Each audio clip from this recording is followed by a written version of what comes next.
जय हिंद दोस्तों, आप लोगों का स्वागत है गुरुकुल कंपटीशन मस्ती में। आज आप लोग का दोस्तों खान सर का जो बुक है पकड़ जीके और साथ ही साथ क्लास नोट्स हैं जो फिजिक्स में चैप्टर 6 पढ़ा रहे हैं दोस्तों, जो घर्षण है, जो एक ही वीडियो में थ्योरी पार्ट खान सर का बुक है उसी में कंप्लीट होगा दोस्तों। हर एग्जाम के लिए हेल्पफुल होगा। देख के वीडियो स्टार्ट करते हैं। चैप्टर का नाम है दोस्तों घर्षण, इंग्लिश में फ्रिक्शन बोला जाता है। देखिए फ्रिक्शन के बारे में अध्ययन करते हैं दोस्तों। घर्षण यह एक गति का विरोध करता है। यह गति का क्या करता है? विरोध करता है। यह सदैव गति के विपरीत दिशा में होता है। यह गति के हर हमेशा क्या होता है? विपरीत दिशा में होता है। घर्षण बल के विरुद्ध किया गया कार्य ऋणात्मक होता है। घर्षण बल के विरुद्ध किया गया कार्य क्या होता है? ऋणात्मक होता है। घर्षण बल के क्षेत्रफल पर निर्भर नहीं करता है। घर्षण बल क्षेत्रफल पर निर्भर नहीं करता बल्कि प्राकृतिक पर निर्भर करता बल्कि यह प्राकृतिक पर निर्भर करता है। यदि खुरदुरा होगा तो घर्षण अधिक लगेगा, अधिक खुरदुरा होगा तो घर्षण क्यों लगेगा? अधिक लगेगा। और कहीं सॉफ्ट होगा तो घर्षण कम लगेगा दोस्तों। घर्षण एक सदिश राशि है दोस्तों। घर्षण एक कैसा राशि है? सदिश राशि है। घर्षण दो प्रकार के, वो स्थितिक घर्षण है, वो गति घर्षण। गति दो प्रकार के होते हैं, वो सर्पी होता है, वो लोटनी होता है। वो सर्पी वो लोटनी। अब देखिए दोस्तों, स्थितिक घर्षण मतलब रुकी हुई वस्तु में स्थिर घर्षण होती है। रुकी हुई वस्तु में स्थिर घर्षण होती है। रुकी हुई वस्तु में स्थिर घर्षण होती है। यह गति का सर्वाधिक विरोध करता है। यह गति का सर्वाधिक विरोध करता है और वस्तु का चलने नहीं देता। जैसे देखिए दोस्तों, यह लड़का है ना, ये देखो यह सोफा है, इसको क्या कर रहा है? खींच रहा है। खींच रहा तो क्या है? ये रुकी हुई वस्तु है, गति का क्या कर विरोध कर रहा है, इसलिए कौन सा लगा? स्थिर वस्तु पर लगा रहता है। कौन सा? स्थितिक घर्षण हो जाएगा। अब देखिए गति घर्षण। गतिज घर्षण गतिमान वस्तु एवं संपर्क सतह के मध्य लगने वाले घर्षण बल को गति घर्षण कहते हैं। गति घर्षण बल कहते हैं। गतिमान वस्तु एवं संपर्क सतह के मध्य लगने वाले घर्षण बल को गति घर्षण बल कहते हैं। वो सीमांत घर्षण दोस्तों, किसी स्थिर वस्तु को किसी स्थिर वस्तु को यदि बल लगाया जाए तो स्थिर घर्षण के कारण वह रुकी रहती है। स्थिर घर्षण का वह अधिकतम मान जो गति में आने से रोकता है सीमांत घर्षण कहलाता है। क्या कहलाता है? सीमांत घर्षण कहलाता है। सीमांत घर्षण में थोड़ा सा भी वृद्धि करने पर वस्तु गतिशील हो जाता है। वस्तु क्या हो जाता है दोस्तों? गतिशील हो जाता है। उसे सीमांत घर्षण कहते हैं। सर्पी घर्षण यह तल के ऊपर खींचकर सड़ककर गति करता है। मतलब ऊपर खींचकर सड़ककर गति करता है। जैसे नाव, स्केटिंग, ये सर्पी घर्षण है दोस्तों। जिसे यहाँ पर है, इस पर बल व गति की दिशा, जिस पर गति लगेगा तो क्या होगा? सड़केगा, धीरे धीरे सड़केगा नहीं। मान ली वस्तु है तो बल लगा तो धीरे धीरे सड़क रहा है कि नहीं सड़क रहा है, तो इसको सर्पी घर्षण हो जाएगा।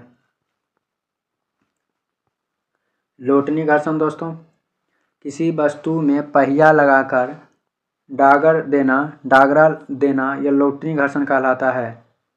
डगर देना यह सबसे कमजोर होता है, अर्थात गति का विरोध सबसे कम करता है, जिसके कारण से इसकी गति ज़्यादा होती है।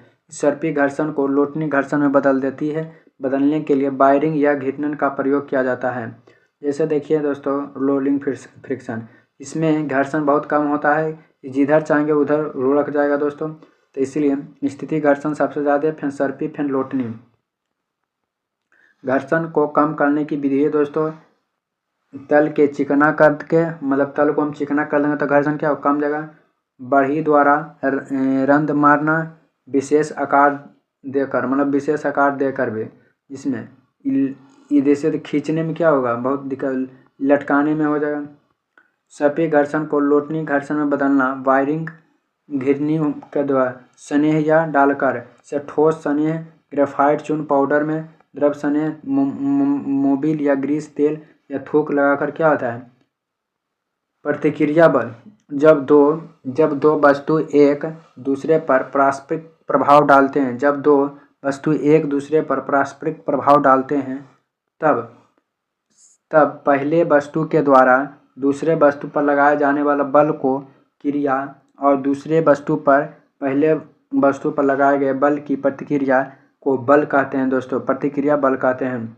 मतलब जब दो वस्तु एक दूसरे को पारस्परिक प्रभाव डालते हैं, मतलब एक दूसरे की, एक वस्तु यहाँ एक वस्तु यहाँ, एक दूसरे पर प्रभावित बल, जब पहले वस्तु, मान लीजिए पहला वस्तु ये सेकेंड वस्तु है, जब पहला वस्तु दूसरे वस्तु पर लगाने वाले बल को क्रिया, मतलब पहला वस्तु दूसरे पर लगा रहा है बल, दूसरा वस्तु पहले वस्तु पर लगाए गए बल जाने की प्रतिक्रिया, मतलब ई इधर लगा रहा है, ई इधर लगा है, ई इधर दोनों एक दूसरे से प्रतिक्रिया कर रहा है, तो इसे प्रतिक्रिया बल कहते हैं।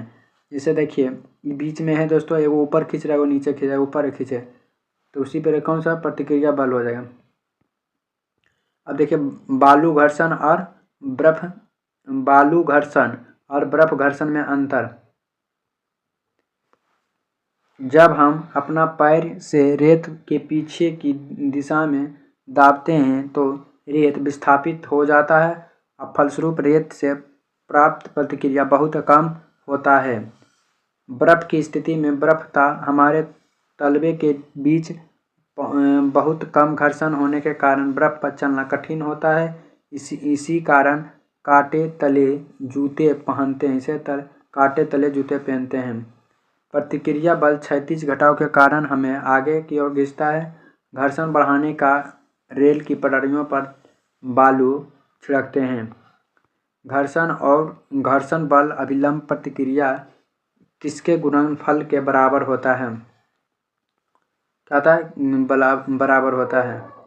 इसे देखिए हम फ्रिक्शन बढ़ाएंगे तो ये भी बढ़ जाएगा, जिससे घर्षण गुणांक।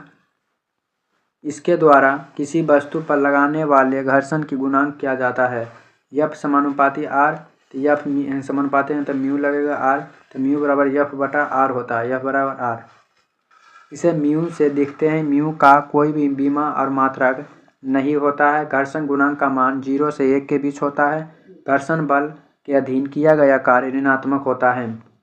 एक न्यूमेरिकल है दोस्तों, एक वस्तु का समतल तल पर 40 न्यूटन का बल लग रही है।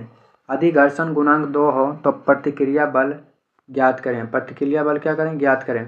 तो म्यू बराबर होता है F बटा R, म्यू बराबर F बटा R, तो F तो दिले 40 बटा 2 20 हो जाएगा। नोट में दोस्तों इसको देख लेते हैं। बालू पर चलना इसलिए कठिन होता है क्योंकि इस पर प्रतिक्रिया बल कम होता है। बर्फ पर चलना इसलिए कठिन होता है क्योंकि उस पर घर्षण बल कम होता है। अनंत तल पर घर्षण गुणांक म्यू बराबर tan थीटा होता है। से 30 डिग्री के कोण पर झुके तल के लिए घर्षण गुणांक याद करें। तो tan थीटा मतलब 30, तो 30 तो इसका मान 1/√3 होता है। घर्षण वाले तल पर रुके में लगाए गए समय t और उसका वेग v है, तो t बराबर v बटा म्यू बटा g होता है। किसी तल पर एक वस्तु 150 मीटर प्रति सेकेंड की चाल से चल रही है। यदि घर्षण गुणांक 5 है तो रुकने में कितना समय लगेगा? तो देखिए दोस्तों t बराबर होता है v, तो v तो चाल कितना है 150, म्यू है 5 और समय कितना t, तो होगा 10×5 = 50, काट देंगे 3 सेकेंड। घर्षण वाले तल पर वस्तु को रुकने से पहले चली गई दूरी यदि यस हो तो उसका वेग भी हो, तो यस बराबर v² बटा 2ug होता है। क्वेश्चन है दोस्तों, 20 मीटर प्रति सेकेंड की चाल से एक वस्तु गतिशील है। यदि तल का घर्षण गुणांक 2 हो तो वस्तु के कितने दूरी जा सकेगी या रुक सकेगा? तो 400 हो जाएगा ऊपर, क्योंकि v² है दोस्तों, v² बराबर 2ug। तो ये हो जाएगा v, तो 400 हो जाएगा 2, तक u का मान 2 है, g का मान 10 होता है, तो e से 1 कट जाएगा, 2 से 2 दूनी 4 मतलब 10 आ जाएगा दोस्तों। ये वीडियो ख़त्म हो गया। उत्तोलक है दोस्तों, अगला पार्ट आएगा उत्तोलक में एक वीडियो में। मतलब देखिए दोस्तों ज़्यादा नहीं, 9 मिनट में, पूरा 9 मिनट में हम घर्षण चैप्टर पढ़ा दिए दोस्तों। वीडियो को वन शॉट रिवीजन के लिए आप लोग को हेल्पफुल होगा। आप लोग का दिन शुभ हो।